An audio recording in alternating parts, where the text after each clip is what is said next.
Hello, everybody, and welcome back to ZakIsCinema. Yes, welcome home. If you find yourself just so desperate to talk about movies and have no one that will listen to you, and then you're like, oh my god, maybe I should just start a YouTube channel and then do this and then talk about movies. I'll start it. I'll have no subscribers, but I'll make a couple alt accounts. I'll sub to my channel so it looks like I'm starting to gain a little bit of a subscriber base here, and then oh wait, that's just me. That's just ZakIsCinema. That's ZakIsCinema. So I guess I relate to that. So if you relate to that, welcome. We can talk movies here together. You're welcomed here, of course. Yes, today we're going to be doing another movie review, so let's just hop right into it. Today we're going to be reviewing and discussing the movie Final Destination 5, which came out in 2011. So for director, we got Stephen Quayle, and writer, we got Eric Hessier, I think is how you say it. Sorry, Mr. Hessier, if I got your name wrong here. ZakIsCinema is not too good at talking out loud, so I'm just trying here. But yes, in Final Destination 5, we got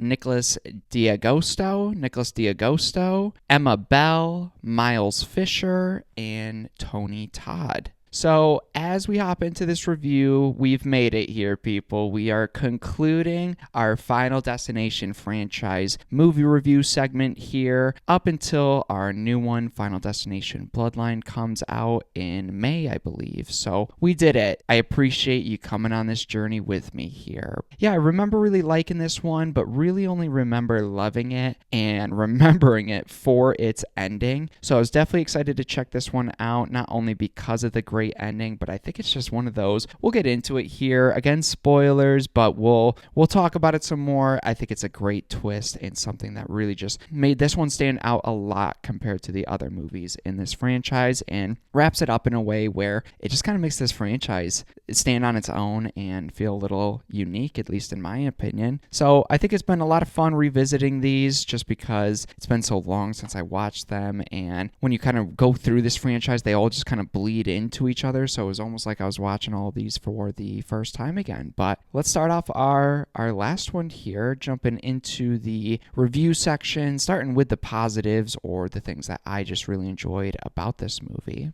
So first, I really did enjoy how this movie feels almost like an ending to the franchise, as it starts with a cool credit opening scene showing all the past deaths and traps with these cool practical effects as the opening credits are going. Already, I knew I was in for a better experience compared to those half-rendered CGI ones from our previous movies. So again, not that this is a cool detail in the movie, I like how it starts off. It almost feels like a culmination of everything that we've experienced here. I also think that this movie sticks with our fun over-the-top tone that I really enjoyed from our third one. The opening kind of gives you a lot of funny and over-the-top characters and shows you that this movie isn't trying to take itself so serious. And let's also talk about that really great bridge opening kill scene. So first, I think it's a great set piece where everyone has that fear of a bridge collapse. So again, I think all these movies, especially the openings, just bring that everyday life fear into all of us here,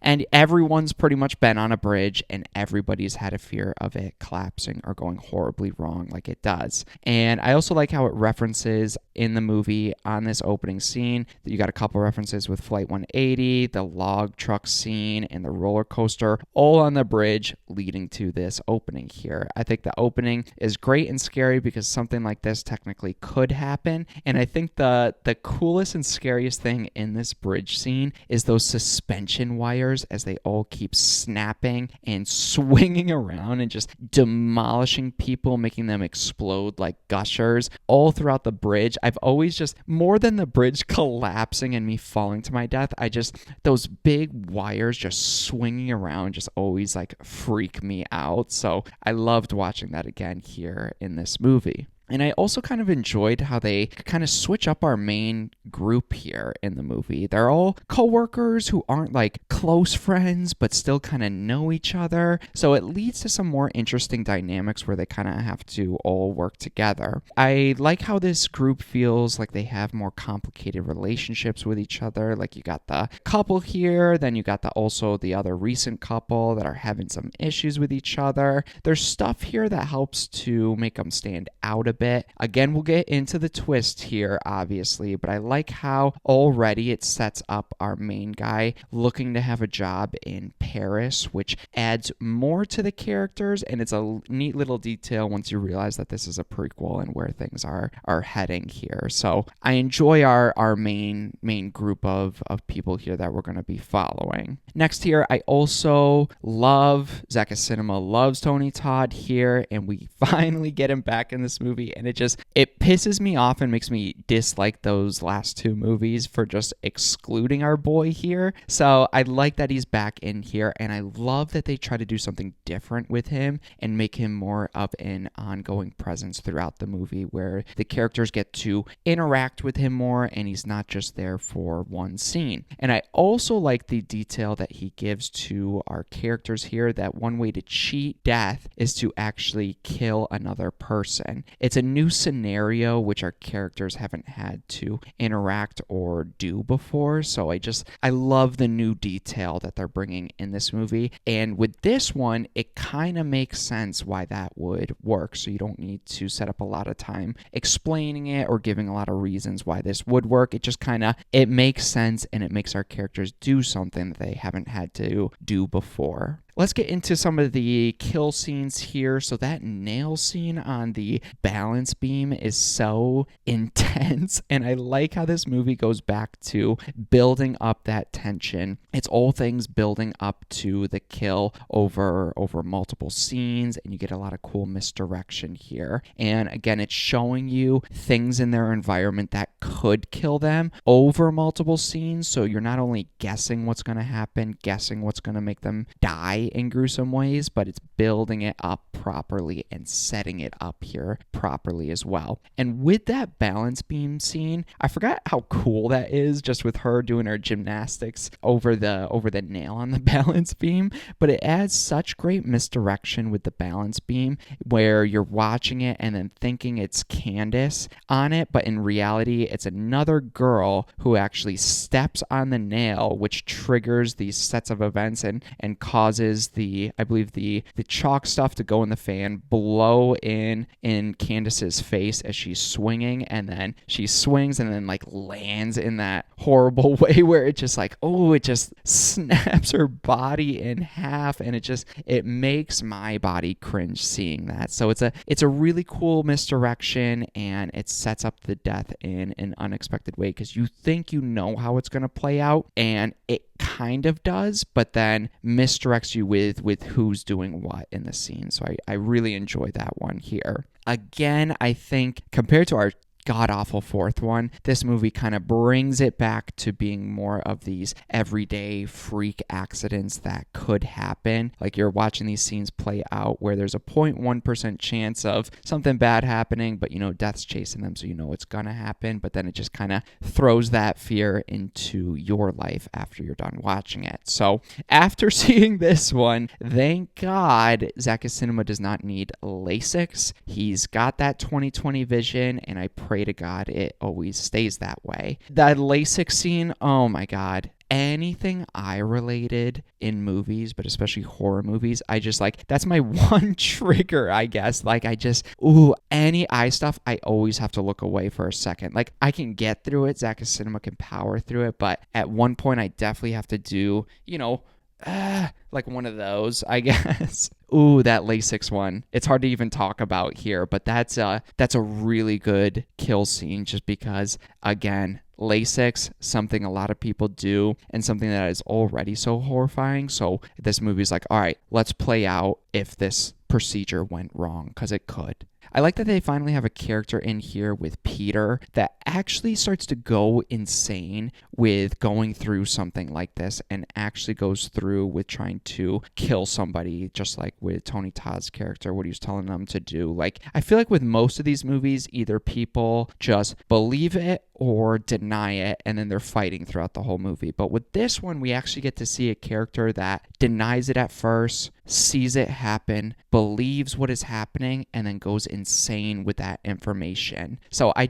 love that neat little detail here. Again, making our characters go through something that we haven't seen before. And again, I like how Peter goes crazy, tried to kill Sam and his girlfriend, since his girlfriend was one that never really died in the original accident. So he's trying to take that life to save his own, take that life from someone who wasn't even involved in the original premonition there. And I like how Peter goes crazy and it almost adds like a slasher element to the movie here, because it leads to this ending battle in the kitchen between the two friends there, and it's a lot of fun. Helps it stand on its own because it's not only death chasing them now, but you now got characters going insane, trying to kill people now too, with death still looming in the background. So there's a lot of new things here that just they breathe new life into this movie, at least for me here. And let's talk about it, people. That ending is incredible. I love this ending, honestly, and I think it's such an underrated twist and ending that I feel like it doesn't always get that credit it deserves because of how simple it is, yet how impactful it is. I like that they do such a great job at hiding that this is a prequel, and they do this very subtly by never showing modern technology, and you don't get scenes with them never previously mentioning those previous accidents like of Flight 180 and the log truck scene. But when you're watching it, you almost don't realize it until the ending scene when our characters get on the plane and then you find out it's Flight 180 and it's been a prequel this whole time, and this whole movie franchise just went in a big loop on you. It's such a great twist because it makes this movie and the whole franchise, like I said, go in one big time loop, death loop thing, and it's constantly chasing everyone, and death kind of won in the end of this franchise. Like, it's not a happy conclusion to all the movies we just watched. I think it's not only a great ending, but it's a great twist that makes the movie even better. It makes more sense too because the characters actually avoided and cheated death, so they did survive, and you don't get that bullshit ending of a time jump or just like, oh, death took a pause and now it's coming for our characters. Like, they actually avoided it here. They won. However, they just happened to run into a group of characters that are also getting chased and getting attacked by death, so they almost get wrapped up into someone else's bullshit going on here, and it's so bittersweet because they did succeed. He's getting his job in Paris, he's going off with his girl, but death is fucking around with other people and they get wrapped right into that. So I don't know, I think this is just a fantastic ending, a fantastic twist, and the first time I saw it, I got like chills. I'm like, oh shit, that is such a neat ending that really elevates this movie. And like I said, I think it's underrated for its ending because it's so simple and it makes sense, and it's just so neat. I cannot say enough praise for the ending here. I really enjoy it. But yeah, let's jump into the negatives here, or the things that I didn't enjoy too much about it. Now, just to preface this, I really don't have too many specific negatives. I feel like I could see someone watching this picking it apart, maybe it not being their favorite of the franchise or something. Like, I get it. Just for me, I do enjoy this one, so I feel like I'm a little bit more forgiving. But of course, here, by this point in the franchise, I feel like it does kind of fall into that repetitive nature. So if you're watching this in a binging through the franchise and you get to this one, I could totally see you just thinking, like, this is stale shit. Like, this is the same kind of thing. I enjoy the premise. I think it does the premise very well, so I don't see it as a huge negative, but you do kind of feel it when you're at this one, and they don't do a whole lot different with it. Next here, I think there's some pretty bad CGI and cheap looking effects in here, unfortunately, which is sad because I feel like at least the first two movies and some parts of 3 actually had decent practical effects and went with more grounded practical stuff. So it is kind of sad to see from 3 onward that this movie franchise just kind of lost its way and leaned more into the CGI. That's why I'm hoping with Bloodlines they really go practical, or at least make it look a little bit better here. And next here, I don't like how this one scene where our main guy is like going around trying to warn people and warn them about the order. And then the very next scene, he's like getting mad and yelling at his girl to not like live in fear and some stuff. So there's like some like writing issues like that where like the characters' like actions don't line up from scene to scene. So I can't tell if it's more writing issues or maybe if there was a lot chopped up and edited in this movie. But there's a couple scenes like that do just kind of stick out to me here. And lastly, I think it does get a little ridiculous at this point in the franchise just how many times water triggers or starts these deaths off. I was starting to wonder at this point if it's almost like a biblical reference with how much water is like used in these movies. Like a lot in the first and second one and this one too, you get like water that kind of like starts it off. I think with this one it does it with the gymnastics scene where the water is like dripping from like the air conditioning, which like sets off the fan. Like there's so many times that just it's water that starts these off. You would think by this one we'd get a little bit more creative with it. So I feel like these are kind of nitpicky things, but it's just a little like frustrating when it seems to keep doing those same things throughout this whole entire franchise here. But overall, I will say this is such an enjoyable Final Destination movie that sure might feel a little bit repetitive, but I think it's a great culmination of everything this franchise has to offer and carries over all those strengths from our previous movies. And I think it leaves off with the best ending of the franchise easily that also elevates the entire movie after you figure out that it was a prequel and what was going on and how this movie leaves off and goes full circle like that. Like it's so satisfying how it completely goes full circle and just wraps everything up that this franchise has to offer here. So for my rating for this movie, I would look to own this movie and I'd be more willing to pay full price for it if I could get maybe a cool limited version. But if it's just like the standard like Blu-ray or something, I'd definitely look more so for a discounted price. But I'm at an odds with this one where I'd prefer maybe a discounted price to own it, but I wouldn't also mind paying full price either because I think it's like slightly above there. It's hard rating these movies too because they all just kind of,